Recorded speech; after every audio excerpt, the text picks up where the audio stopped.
বাসায় একা থাকতে যেরকম অনেক মজা লাগে, আবার মাঝে মাঝে বাসায় একা থাকতে খুব বৌদি কষ্টকর। গিয়েছে তার বাবার বাড়িতে আর মাও নেই, তো আমি বাসায় একা ছিলাম। সকালে কি কি করছি সব তোমাদের সাথে আজকে ঘুম শেয়ার থেকে করব। উঠে নিজের বিছনা গুছিয়েছি, তারপর বৌদিদের রুমে এসে বৌদির বিছনাটাও গুছিয়ে দিয়েছিলাম, কারণ বৌদি মনে হয় 2-1 দিনের মধ্যে বাড়িতে চলে আসবে।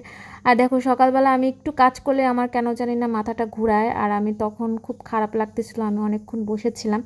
তারপরে হচ্ছে বাইরে চলে আসলাম। আর জানো, সকালবেলা কিন্তু গ্রামের বাড়িতে অনেক বেশি মজা, মানে প্রকৃতি দেখলেই কিন্তু মন ভরে যায়।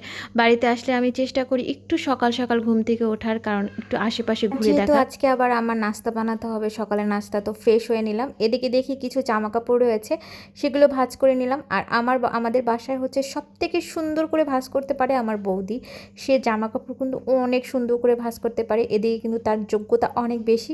তো এখানে একটা শাড়ি ছিল যেটা আমি পরেছিলাম, তো ভাবলাম সেটাও ভাঁজ করে রাখি। আর সকাল সকাল সব কিছু গুছিয়ে রাখলে হচ্ছে সারাদিনটা আমার কিছু জামা কাপড় ছিল, সেগুলোও আমি ভাঁজ করে রেখে যাই। আর জানো তো, আমার জামা কাপড় বেশিরভাগই হচ্ছে আমার বৌদি হচ্ছে ভাঁজ করে রাখে।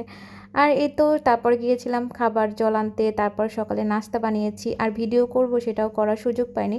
আর এদিকে আমার দাঁতে কিন্তু প্রচুর ব্যথা, সেজন্য হচ্ছে খেতেও খুব কষ্ট হয়।